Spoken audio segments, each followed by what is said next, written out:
You need people like me.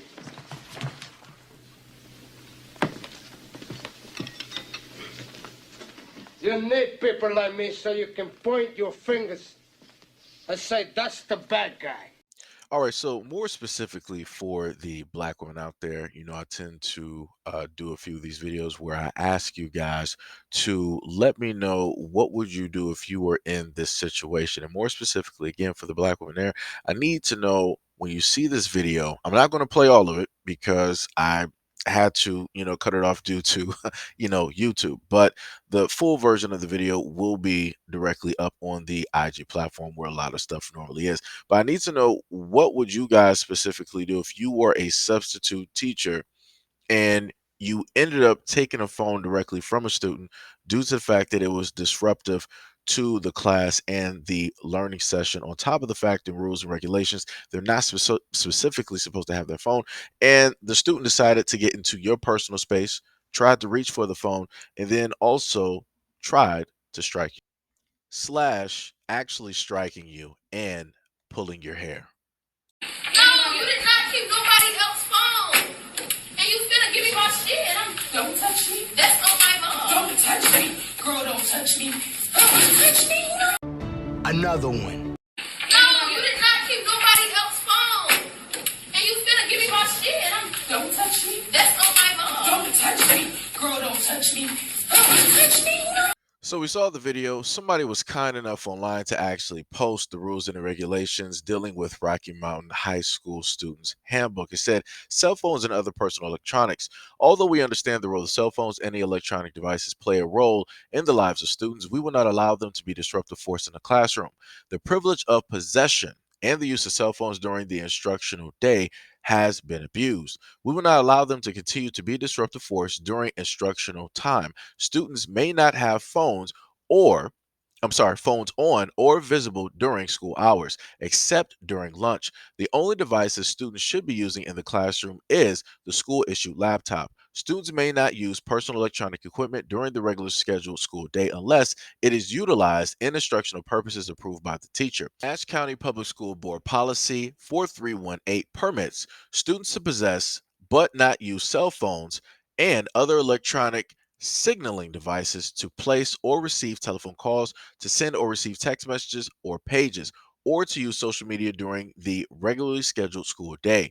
Students who possess these devices are to keep them out of sight and turned off. All students are required to adhere to the following guidelines regarding cell phones and other electronic signaling devices.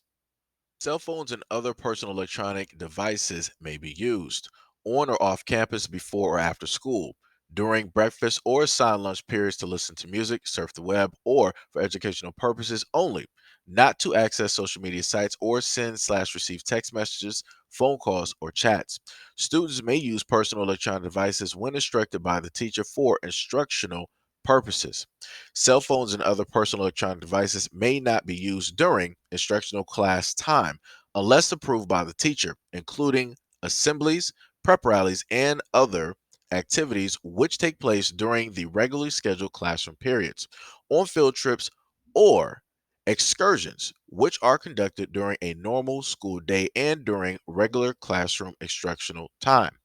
Parents, if you need to reach your children during the school day, you should call the main office so appropriate contact can be made.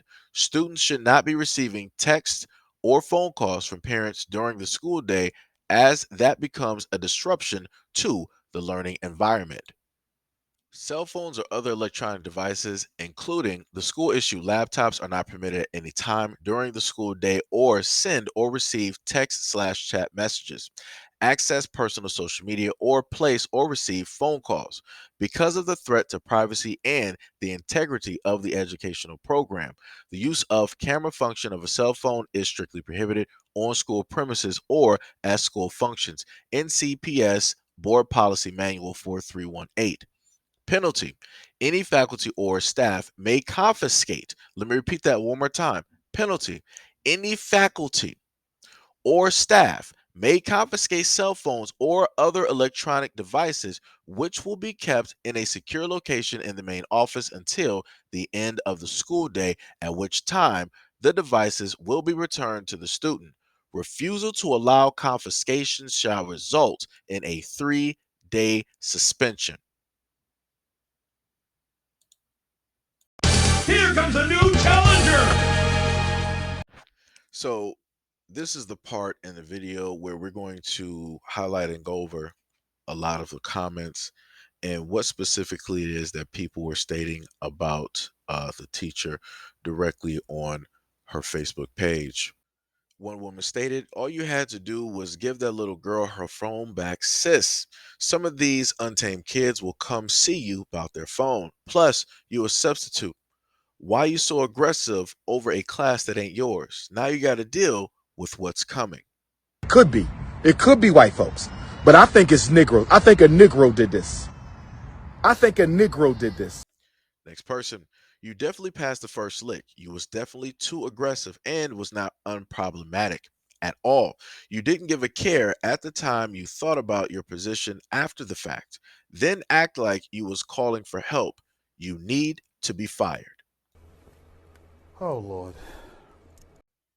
This person called the teacher a child abuser. "You belong in prison. How dare you treat a child that way? They did George Floyd. You're supposed to be an adult." Are you dumb? I think she's dumb. I think she's dumb. think Are you're you, like, medically speaking? The Ultimate Warrior has entered the building. "So first of all, mine know better to be talking to anybody like that or acting that way.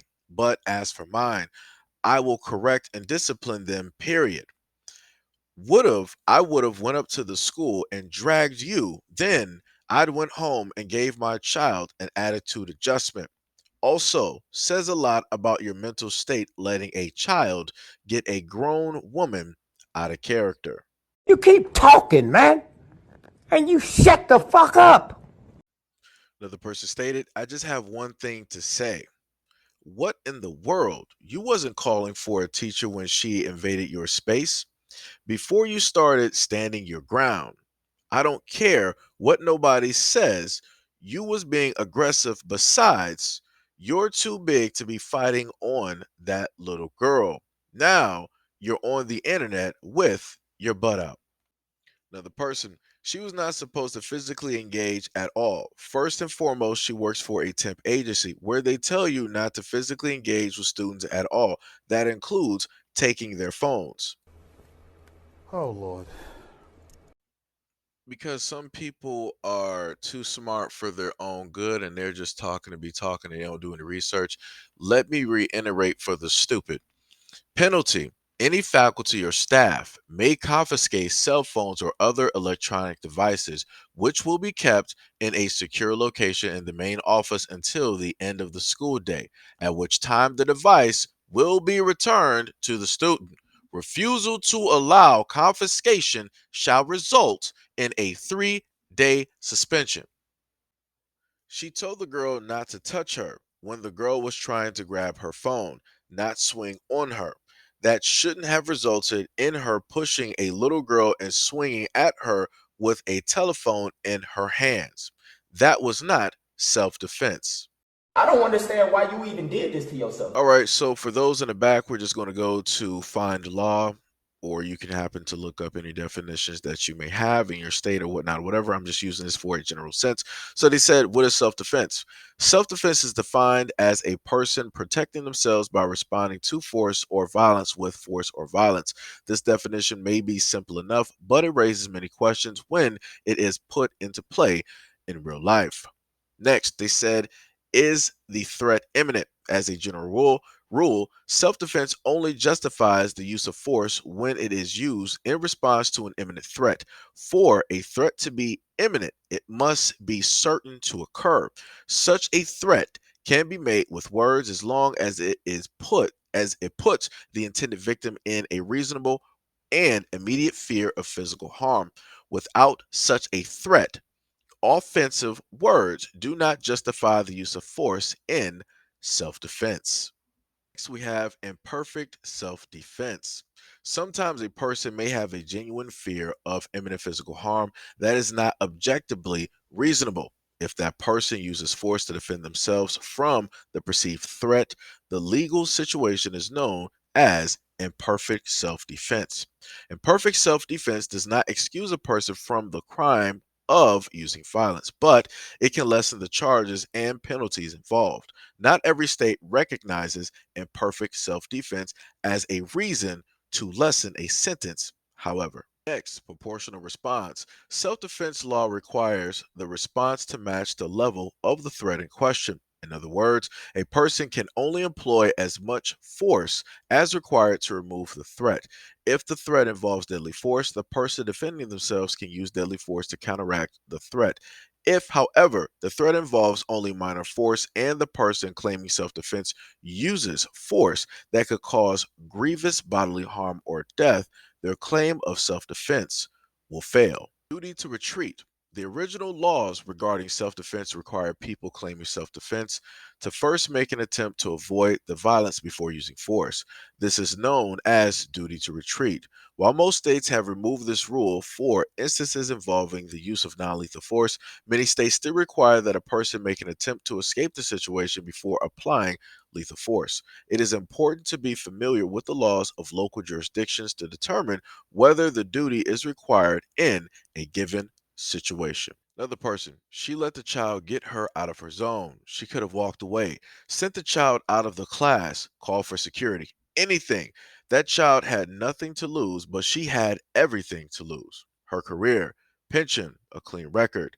She's dumb for even entertaining a child. What grown adult is going to go back and forth with a child? Just stupid. I don't care. Should no teacher be taking phones with the girl and her phone to the office?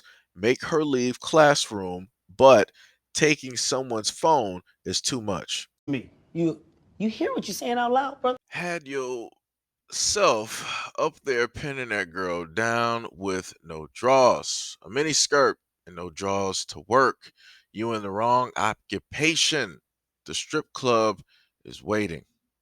She had every chance to walk out of that class and get help, but she chose to fight that little girl. Yeah, she's lucky I'm not the parent. She's immature. Imagine looking like you're knocking on 50, want to fight a teenager. Then y'all defending her like one isn't a kid and the other isn't a grown woman with a college degree. Well, bitch, you guessed it.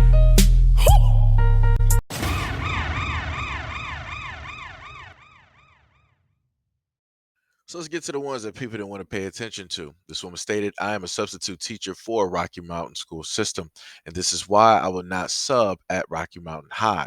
The kids are beyond disrespectful. Parents condone their children's behavior and lack of accountability. A lot could have been different, but approaching and touching a sub.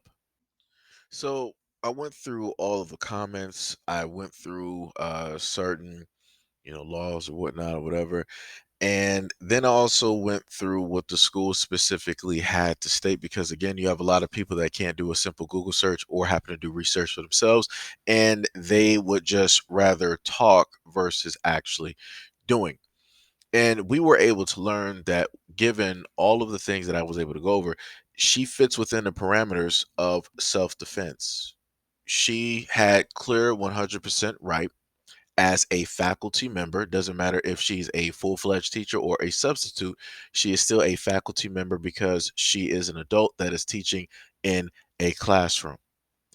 And she found that the girl was being disruptive. She had her cell phone out, which she is not supposed to have. It explicitly states directly in the Rocky Mountain High School student handbook that the students are not even supposed to have those out. They're supposed to be turned off unless the teacher or the substitute teacher explicitly states that, hey, you can pull out your cell phone for a calculator. You can pull out your cell phone for this or what have you. Unless the teacher stated that in the classroom, then and only then should that student have their cell phone out and on. She, the student, was completely in the wrong, both of having a cell phone and both also trying to refused to allow the cell phone to be confiscated. Why is that? They said penalty. Any faculty or staff may confiscate cell phones or other electronic devices. Let me repeat myself again because I know some people might be stupid and slow in the back. Again, penalty. Any faculty or staff may confiscate cell phones or other electronic devices, which will be kept in a secure location in the main office until the end of the day, at which time the device will be returned to the student. Refusal to allow confiscation shall result in a 3-day suspension. So again, the student, should get a 3-day suspension on top of the fact that she wanted to haul off and wanted to fight a faculty member, a member of the school, a teacher, no matter if it's a substitute or a full-term teacher, decided to do that. The suspension should even be longer, maybe a couple of weeks to a month, because at the end of the day, as the one woman stated, she is a substitute teacher that is a part of the Rocky Mountain School District. And she stated that the students are completely disrespectful, along with the parents as well, and that the parents encourage this type of behavior because they don't want to take any acknowledgement or responsibility for their child's actions or the teachings of which they have given this child. And as you were able to see directly in the comment section by a multitude of comments, people are also defending the student, trying to list them as a child or whatever it is. The point of the matter is, at no point in time should a student roll up and want to hit an adult, somebody that is an authoritative figure, somebody that is a part of the school system, a teacher. You shouldn't want to do that. Back in my day, people were scared to do that. People weren't really out there trying to fight teachers. They would just walk out, they would storm out of the classroom and go directly to the office, right? Or they would sit there and then somebody would have to call security, whoever it is, from the office to escort them out of the classroom. Those are the only two options. Fighting was not one of those things. But as I stated before, due to the fact that you have a lot of adults out here that grew up with the mentality of, oh, I'm going to sit up there and fight, I'm going to do whatever it is that I want to do. These are the exact same teachings that they give directly to their kids. And again, I state this to the black women. I stated for the longest time possible on this platform that if a lot of these things were enabled and allowed to slide by, that they are going to get worse. You are literally seeing a young black female student deciding that she wants to throw hands with a black woman that is a teacher, that is a faculty member in that school.